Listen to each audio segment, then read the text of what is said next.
Sponsored by Advanced German Homeopathy Clinic.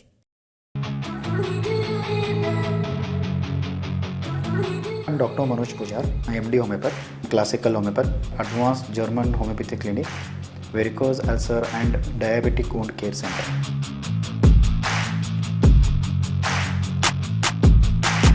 आणि माझं क्लिनिकचा address Kalashree apartment, first floor, Tilakwadi, Khanapur road, Belgaum.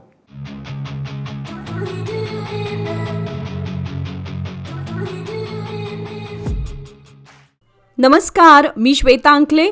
Tarun Bharat news बुलेटिनमध्ये आपल्या सर्वांचे स्वागत. आता पाहूया ठळक घडामोडी. विविध मागण्यांसाठी शेतकरी संघटनेतर्फे आज 11 डिसेंबर रोजी बेळगाव शहरात भव्य मोर्चाचे आयोजन करण्यात आले होते.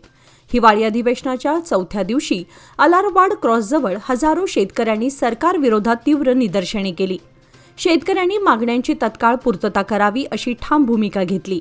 या आंदोलनाच्या पार्श्वभूमीवर शेतकरी नेते चुन्नप्पा पुजारी यांनी राज्याचे मंत्री शिवानंद पाटील यांना 23 मागण्यांचे निवेदन सादर केले.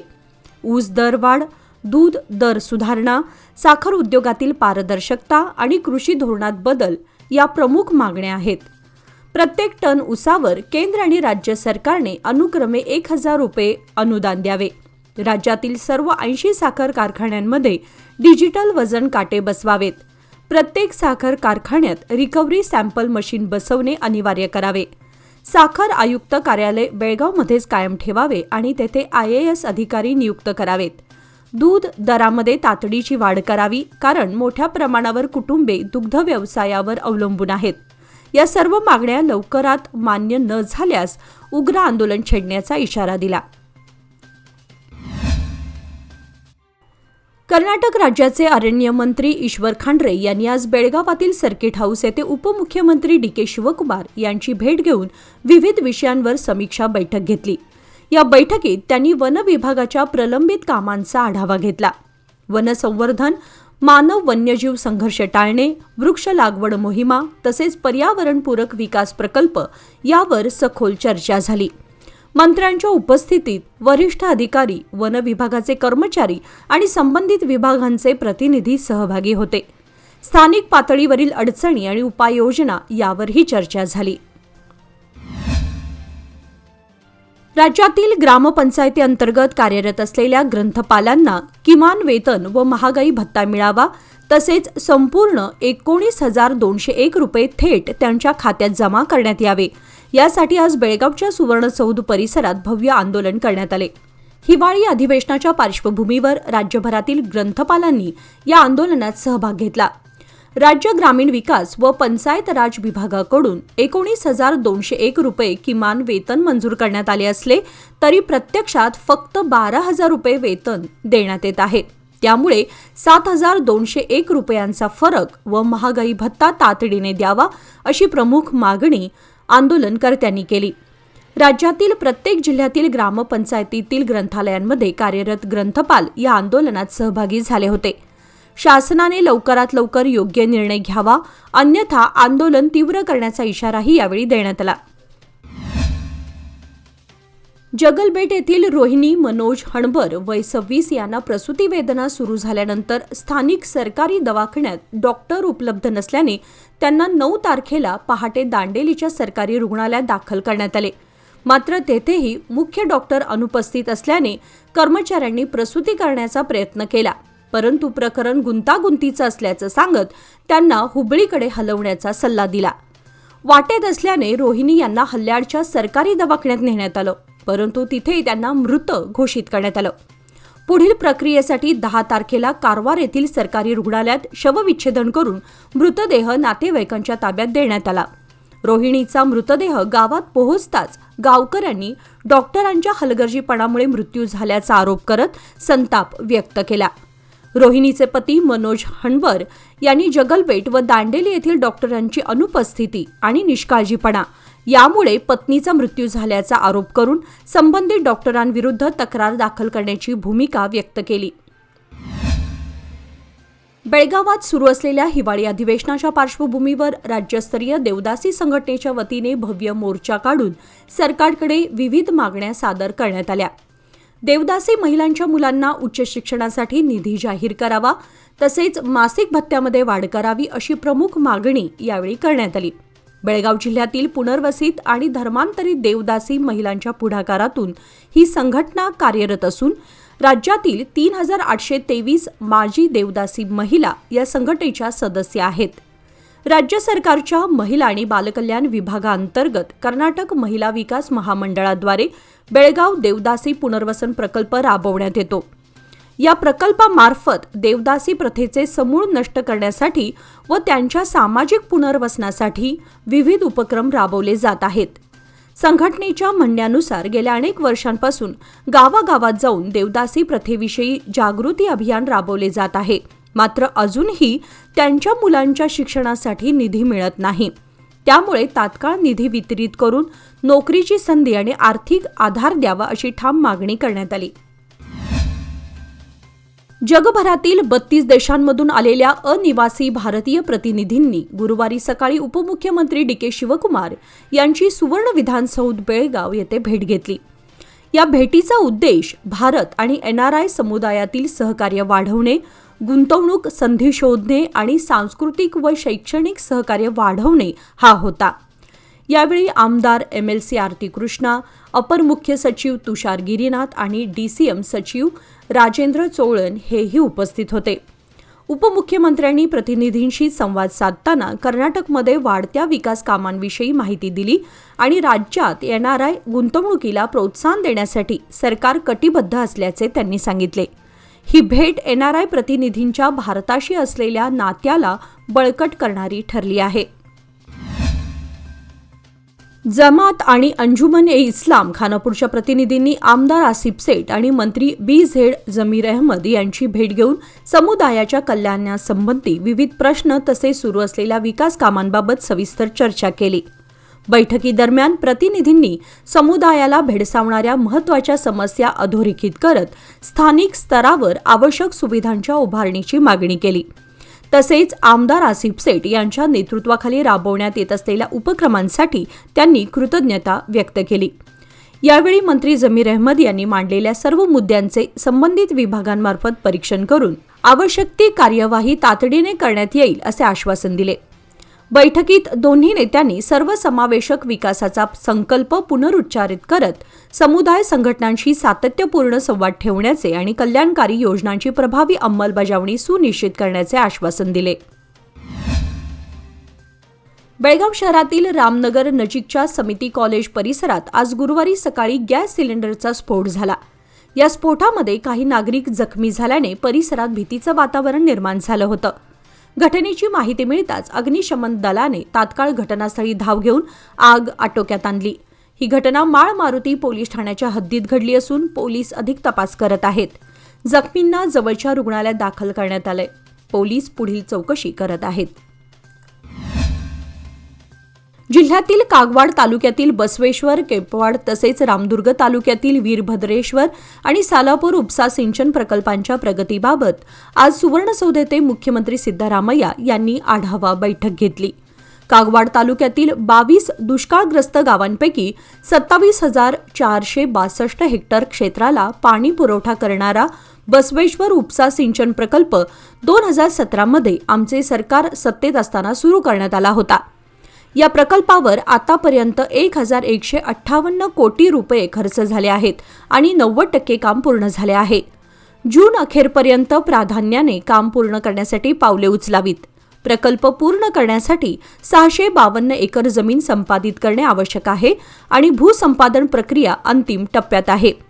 प्रकल्प पूर्ण करण्यासाठी आणि शेतकऱ्यांच्या शेतांना सिंचन करण्यासाठी आवश्यक निधी उपलब्ध करून दिला जाईल असे मुख्यमंत्री म्हणाले. सुवर्णसौध येथे सुरू असलेल्या हिवाळी अधिवेशनाच्या पार्श्वभूमीवर कर्नाटक शेतकरी कृषी संरक्षण समितीच्या वतीने आज गुरुवारी भव्य मोर्चा काढण्यात आला. शेतकऱ्यांच्या अनेक महत्त्वपूर्ण मागण्यांसाठी आंदोलन करत राज्य सरकारला ठोस निर्णय घेण्याची मागणी करण्यात आली. शेतकऱ्यांचे संपूर्ण कर्ज माफ करून त्यांना कर्जमुक्त घोषित करावे. 1 टन ऊसासाठी किमान 5,500 रुपये हमीदर निश्चित करावा. बिगर हुकूम शेती लागवडीतील भ्रष्टाचार थांबवावा. प्रत्यक्ष शेती करणाऱ्या शेतकऱ्यांना शेती प्रमाणपत्र देण्यात यावीत. स्वामीनाथन आयोगाचा अहवाल जसाच्या तसा लागू करावा, ब्रिटिश काळातील गाव स्टेशन क्षेत्रफळ वाढवून त्याचे शास्त्रीय सर्वेक्षण करावे, मोर्चा दरम्यान शेतकऱ्यांनी सरकारच्या धोरणांवर नाराजी व्यक्त करत आपल्या मागण्या मान्य होईपर्यंत आंदोलन सुरूच ठेवण्याचा इशारा दिला. सरकारने तातडीने निर्णय न घेतल्यास आंदोलन तीव्र करण्याचा निर्धारही व्यक्त करण्यात आला.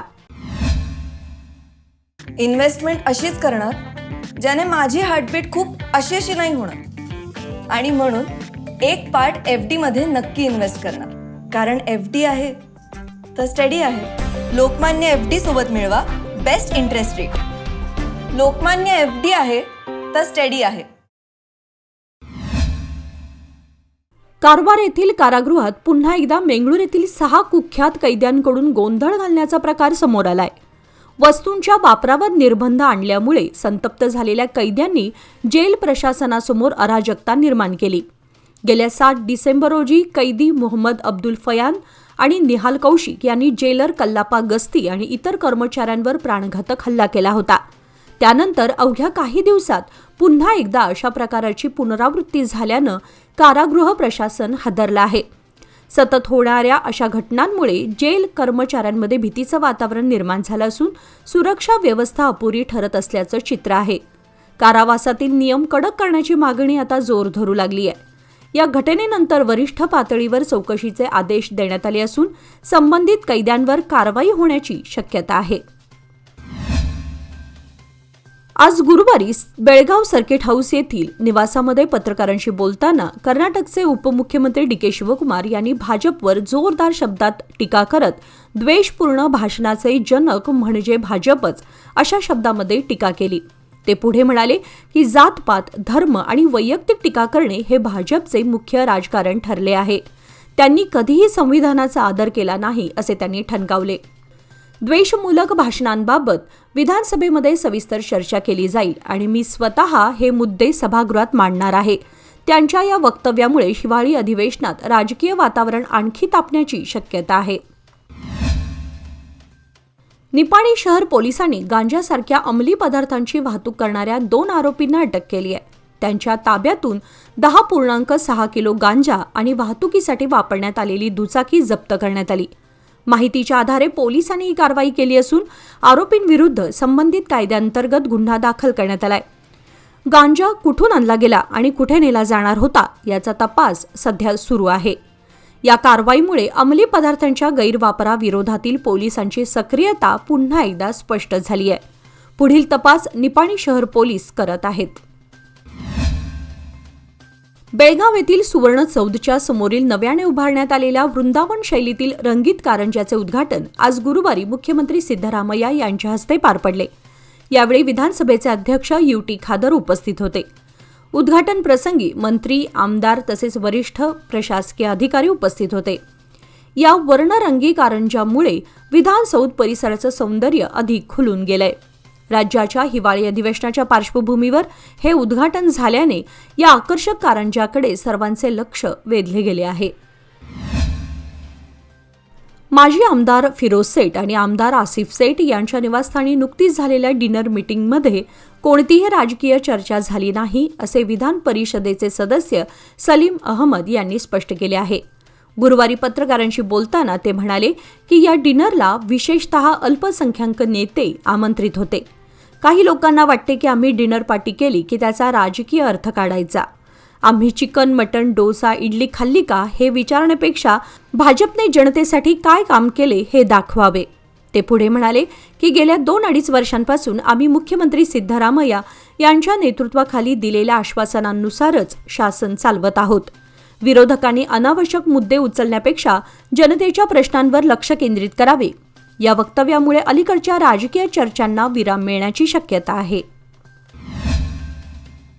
राज्यातील महानगरपालिका, नगरपरिषद व नगरपंचायतींमधील पाणी पुरवठा विभागातील कर्मचाऱ्यांनी वेतनवाढ आणि थेट भरतीच्या मागणीसाठी बेळगाव येथील सुवर्णसौधसमोर आज गुरुवारी धरणे आंदोलन छेडले. कर्नाटक राज्य महापालिका पाणी पुरवठा कर्मचारी महासंघाच्या नेतृत्वाखाली विविध जिल्ह्यांमधून आलेल्या कर्मचाऱ्यांनी जोरदार घोषणाबाजी करत सरकारचे लक्ष वेधण्याचा प्रयत्न केला. या आंदोलनात सरकारकडे निवेदनही सादर करण्यात आले. आम्ही वर्षानुवर्षे नागरिकांना पिण्याचे पाणी देण्याचे काम करत आहोत, मात्र सरकारकडून अद्याप थेट भरती किंवा नियमित वेतन दिले गेलेले नाही, अशी खंत आंदोलकांनी व्यक्त केली. महानगरपालिका कर्मचाऱ्यांना 3 वेळा थेट भरती व वेतन लाभ मिळाला असताना पाणी पुरवठा कर्मचाऱ्यांना दुर्लक्षित करण्यात आल्याचा आरोप यावेळी करण्यात आला. सरकारने त्वरित न्याय द्यावा अशी जोरदार मागणी आंदोलनातून करण्यात आली. केंद्रीय भाषिक अल्पसंख्याक आयोगाच्या सहाय्यक आयुक्तांनी बेळगावमधील मराठी भाषिकांच्या अधिकारांचे संरक्षण करण्यात प्रशासन अपयशी ठरत असल्याची दखल घेत कर्नाटक सरकारच्या मुख्य सचिवांना अधिकृत पत्र पाठवलं आहे. संविधानाच्या कलम 350(ब)(2) नुसार भाषिक अल्पसंख्याकांच्या संरक्षणासाठी आयोगास चौकशी व अहवाल सादरीकरणाचे अधिकार असल्याने बेळगावमधील घटनांची चौकशी करण्यास सांगितले आहे.